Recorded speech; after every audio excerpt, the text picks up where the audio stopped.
النهارده بقى انا نفسي راحت للدرودس دوت او الشيتوس دوت. طبعا كلنا بنحبه وانا بحبه جدا.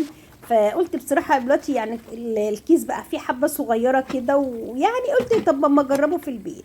يعني انا قلت بيقولوا ان هو هيتعمل في البيت ويطلع زي بره، بس بصراحه انا عملت الطريقتين، قلت اما اشوف احسن يعني انهي طريقه.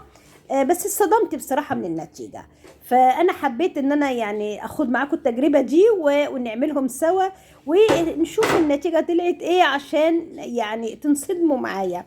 ازيكم يا حبايب قلبي، يا رب تكونوا بألف خير. معاكم سومة، والنهاردة هنشوف التجربة. أتمنى ما تنسوش باللايكات وتبخلوا عليا بلايكاتكم الحلوة. أول حاجة هنسمي بسم الله، وهنجيب حباية بطاطس كبيرة أو حبايتين صغيرة زي بتوعي، وتسلقهم كويس جدا جدا وتهرسيهم كويس جدا جدا.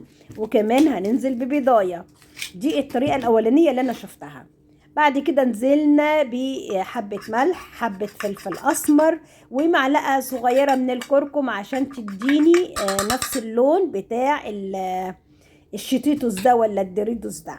ومعلقة صغيرة بيكنج باودر، وثلاث معالق كبار من النشا، وكوباية من دقيق الذرة الأصفر اللي احنا بنحطه في البسيسة، دقيق ذرة.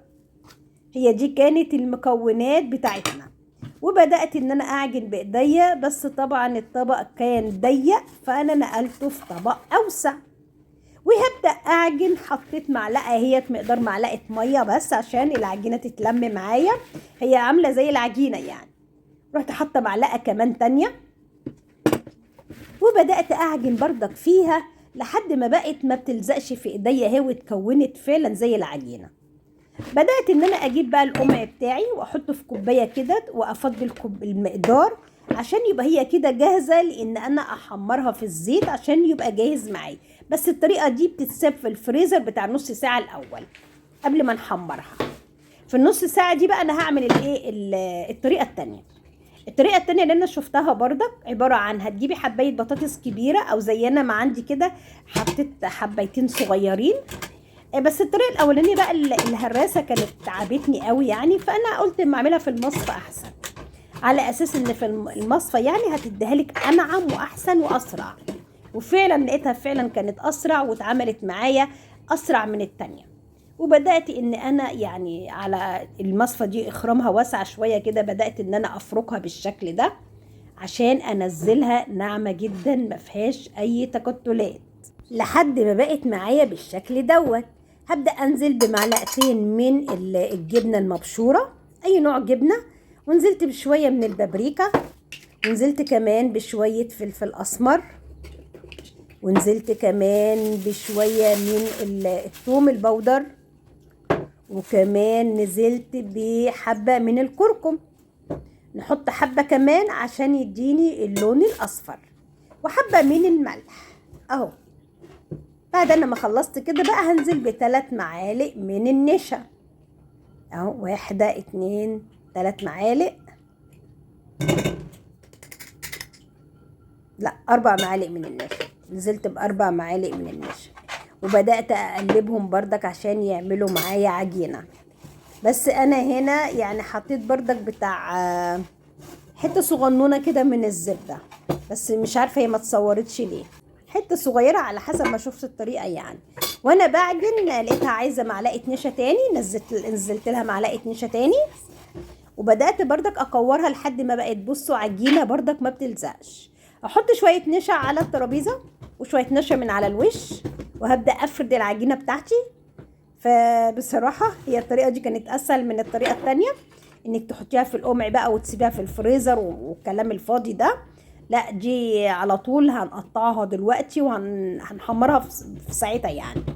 فانا ببدأ ابططها كده لحد ما هوصل لسمك رفيع شوية زي ما انتم شايفين كده بردك اهيت، وبحط نشا من على الوش ومن على الظهر لحد ما اخلص الفطيرة بتاعتي، وتبقى فطيرة حلوة بالسمك اللي انتم شايفينه ده اهو. اتقطعت حتة مش مشكلة، هنرجع نلمها تاني ونسويها تاني اهو. كده سويناها وعملناها. هنبدأ بقى نجيب سكينة بعد كده او نجيب قطاعة، ونبدأ ان احنا نعملهم شرايح رفيعة بالشكل اللي انتوا شايفينه ده، رفيعة جدا عشان تطلع زي اللي احنا بنجيبه من بره، الشيتوتوس ده ولا الدوريتوس ده اللي احنا بنجيبه من بره، يطلع زيه بالظبط زي ما انتم شايفين كده بقى. فهتجيبي بقى كل شريحه وتطبقيها على ايديكي وتبداي تبرمي عشان احنا هنحطها في الزيت ونحمرها. عايزه اقول لكم حاجه حبايب قلبي، حالات الطلاق بين بناتنا كترت قوي قوي قوي. فدوت عشان احنا ما بنختارش كويس. هي بناتنا صغيره مش فاهمه يعني ايه جواز، مش فاهمه يعني ايه حياه. بس بعد ما بتتجوز بقى وتكبر سنتين ثلاثه بتفهم، وبعد كده بتدرك ان انتوا غلطتوا في حقها. فيا جماعه اللي يجي لها بنتها عريس، بنتك دي جوهره انت عماله تربي فيها طول عمرك. فالجوهرة دي لازم تديها الواحد يصونها ويقدرها.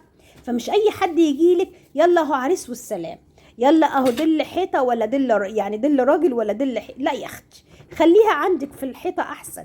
حيطة بدل يعني ايه ما تديها لدل الراجل يجوعها ويضربها ويبهدلها ويطلع عينيها ويطلع عينيكم انتوا كمان. طب وليه يا جماعة؟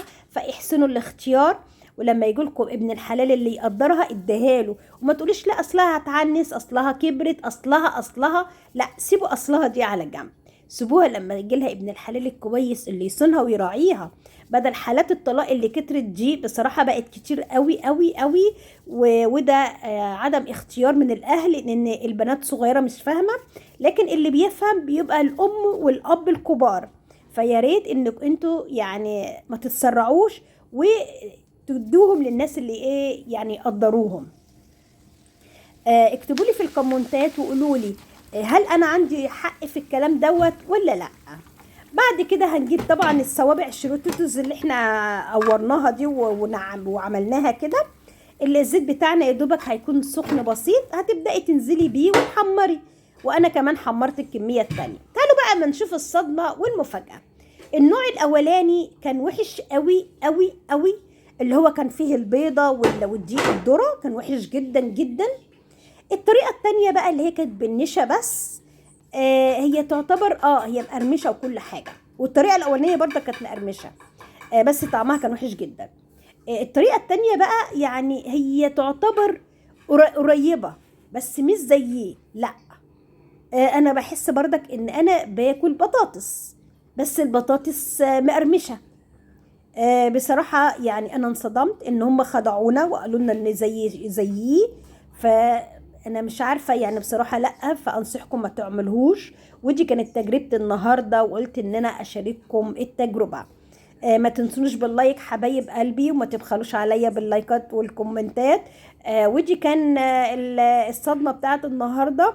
اسيبكم بقى دلوقتي عشان انا هنزل السوق اروح اجيب طلبات ليا وطلبات للبيت عشان انسى الصدمه اللي انا فيها دي، واشتري لي كيس توريدوس. يا حبايب قلبي سوما، ما تنسونوش باللايك.